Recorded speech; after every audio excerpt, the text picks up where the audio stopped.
ফ্রান্সের জন্য লুভাই একটি মিউজিয়াম নয়, এটি ছিল রাজবাড়ি, এখন জাতীয় গর্বের প্রতীক, ফরাসি ইতিহাস আর পরিচয়ের কেন্দ্র। তাই এতদিন লুভাইকে মনে করা হতো অটুট এক দুর্গ।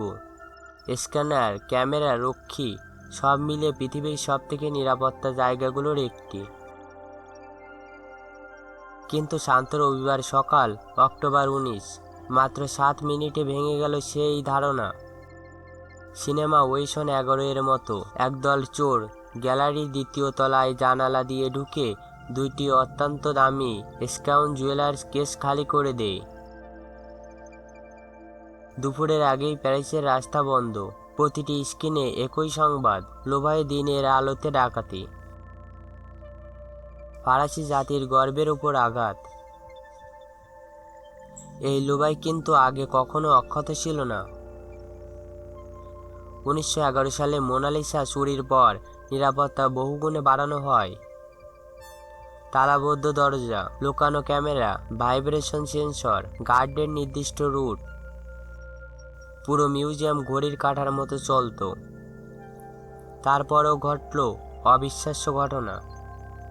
চুরি হলো গ্যালারি ডিলোনে থেকে, যেখানে রাখা আছে ফরাসি রাজ পরিবারের মুকুট, ক্রাউন্স, গহনা আর আনুষ্ঠানিক রত্ন। আর সবথেকে আশ্চর্যের ব্যাপার, চোরদের প্ল্যান ছিল অবিশ্বাস্য সরল। রবিবারে সকালে রাস্তা ফাঁকা থাকার সময় তারা ফরাসি শ্রমিকদের মতো হলুদ জ্যাকেট পরে আসে, নির্মাণ সাইডের মতো দেখতে একটি ঝুলানো লিফট ব্যবহার করে। সকাল 9:30 দিকে তারা লিফটে উঠে দ্বিতীয় তলায় জানালার কাছে তারা যায়। ব্লো টর্চ আর একটি ছোট করাত দিয়ে সহজেই জানালা খুলে ফেলে। গ্যালারিতে ঢুকে তারা ঘোরাঘুরি না করে সরাসরি 2টি নির্দিষ্ট কেসে গ্রাউন্ডার চালায়। কয়েক মিনিটেই শক্ত কাজ ভেঙে পড়ে। পর্যটকের ক্যামেরায় ধরা পড়ে সেই মুহূর্ত। তারা চুরি করে 9টি গহনা, একটি টিয়ারা, একটি ব্রোচ আর এমপ্রেস ইউজেনির ক্রাউন সহ আরও মূল্যবান রত্ন।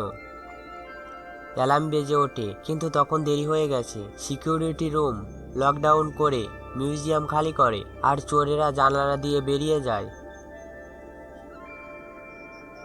অ্যালার্ম বেজে ওঠে, কিন্তু তখন অনেক দেরি হয়ে গেছে। তারা স্কুটারে চলে পালিয়ে যায়। তবে পালানোর তাড়াহুড়ায় একটি শতবর্ষ মুকুট নিচে পড়ে যায়। পরে একটি গলিতে ভাঙা অবস্থায় সেটি উদ্ধার করা হয়। পুলিশ লিফটের কন্ট্রোলে ফিঙ্গারপ্রিন্ট পায়, রাস্তার ফুটেজ জোগাড় করে, কিন্তু দেখা যায় চোরেরা 9 দিন আগে একটি লিফট ট্র্যাক ভাড়া নিয়েছিল ভুয়া নামে। আর ডেলিভারির সময় মুখোশধারী 2 জন এসে ট্র্যাক দখল করে নেয়। পরে সেটা পেইন্ট করে ভুয়া নম্বর প্লেট লাগানো হয়। পুরো ঘটনা পরিকল্পনা ছিল নিখুঁত। তদন্তে স্পষ্ট হয় এটা ছিল পেশাদার দলের কাজ, যারা নির্মাণ সাইট আড়াল হিসেবে ব্যবহার করেছে। প্যারিস ছাড়ার চেষ্টা করছিল তারা। কিন্তু এখন প্রশ্ন, এই রত্নগুলো কি ফিরবে? এখন সময়ের বিরুদ্ধে দৌড়। এত বিখ্যাত গহনা বিক্রি করা অসম্ভব। তাই চোরেদের সাধারণত ধাপ ভেঙে ফেলা, গলানো ডায়মন্ড আলাদা করে কেটে বিক্রি করা। এজন্য চুরি হওয়া পরের প্রথম সপ্তাহ সবথেকে গুরুত্বপূর্ণ। তখন পর্যন্ত রত্নগুলো সাধারণত অক্ষত থাকে, এরপর তাদের খুঁজে পাওয়া প্রায় অসম্ভব। এখানে ঝুঁকিতে আসে প্রায় 800 মিলিয়ন। ফ্রান্স জেগে উঠল ক্ষোভ নিয়ে। প্রেসিডেন্ট ম্যাক্রো বললেন, এটা আমাদের ইতিহাসের বিরুদ্ধে হামলা। বিরোধী নেতাদের ভাষায় এটা জাতীয় অপমান, ফরাসি আত্মার উপর আঘাত। আরও ভয়াবহ, সাপ্তাহিক মাসগুলোতে প্যারিসের আরও 3টি জাদুঘরে হামলা হয়েছে।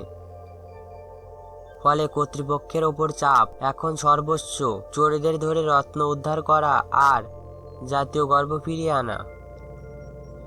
প্যারিস কি পারবে সময়ের আগে গহনা উদ্ধার করতে, নাকি এই অমূল্য ইতিহাস একদিন গলিয়ে ফেলবে অপরাধীরা?